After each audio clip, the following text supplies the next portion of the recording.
Welcome to this session on building confidence and resilience in sports. These two psychological skills are what I like to call the twin pillars of athletic success, because confidence what it really allows is that you consistently deliver your best performance when it matters, at the stressful moments where the tension is high, while the resilience ensures that when things inevitably go wrong, whether it's a bad game, an injury, or setback, mistake, you can recover and bounce back stronger.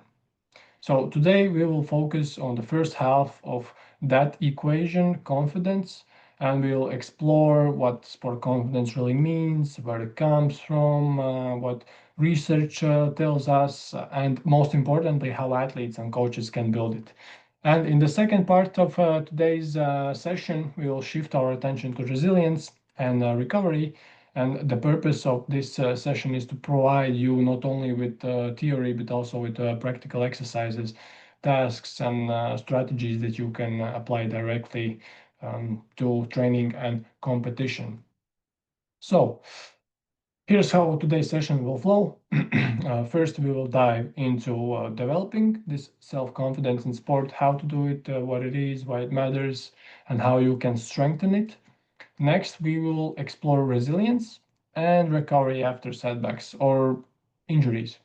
This is very critical because even the most confident athletes, they face challenges, and what defines the the champions in sports is really their ability to recover, adapt, and come back stronger.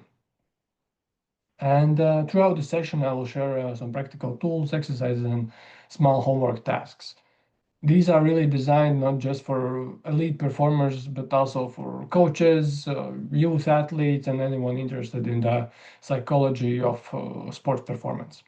So by the end, you'll really have a set of strategies to build your own mental toolkit or a mental playbook for confidence and resilience. Why does it matter? It is one of the most researched predictors of performance. Confidence predicts performance. In sports psychology, we consistently find that confidence is not just nice to have thing, but it's really essential for consistency.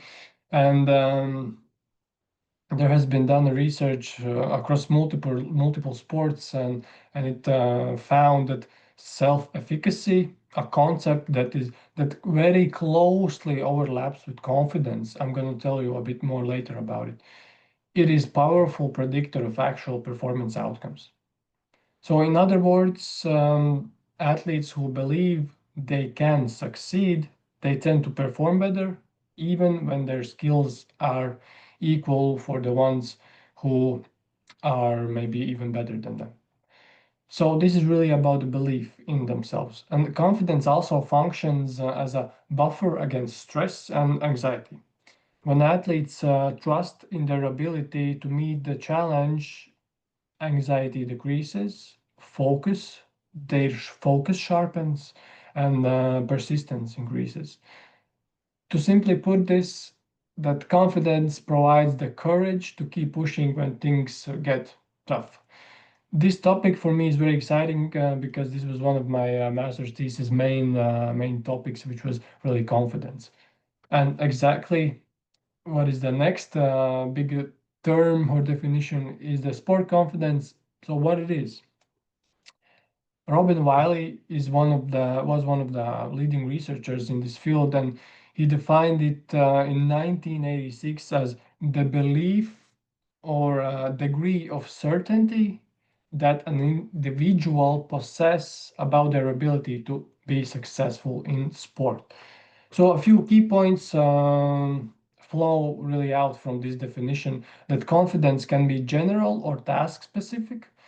General confidence refers to your overall belief in your sporting abilities, while this task-specific confidence relates to particular situations, for example, making a free throw versus playing effective defense.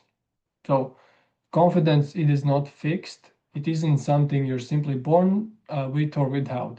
Instead, it is really shaped by your experiences, by preparation, by support, and by ability to self-reflect and reflection and feedback.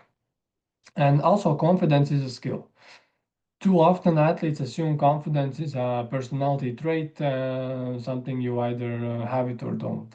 In reality, it can be built, it can be strengthened, and it can deliberately be trained like any other skill, just like free throws or hitting the ball on baseball or scoring a penalty on football.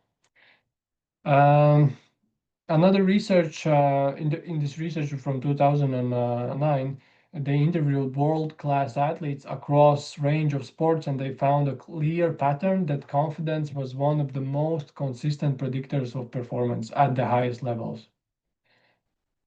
Confident athletes, they performed more consistently, they delivered closer to their best even when they were under pressure, and they weren't always the most naturally talented. But really, this belief in their ability, it reduced doubt, it sharpened their focus, it reduced stress and anxiety, and it improved the execution of certain skills, of certain motor functions. So consistency is what separates the good from the great, the first from the second, the champions from the upper runners, and many athletes can shine on a very good day of their, but the champions perform close to their best almost every single time, and confidence is really that engine that drives this stability. It is very important to distinguish confidence from arrogance because confidence is grounded. It comes from preparation, effort, and genuine self belief. On the other hand, arrogance, by contrast, is inflated and often masks insecurity. In the research, it was found that true confidence reduces anxiety and improves performance. Obviously, as I said before, whereas this inflated or false confidence or arrogance, it often collapses under pressure. Athletes with real confidence, they remain humble. They believe they can succeed, but they also recognize very objectively the challenges and they continue working on their skills, on their mindset. Arrogant athletes, on the other hand, they tend to underestimate opponents and overestimate themselves and their readiness, which really leaves them fragile when they are being tested under pressure when it matters the most.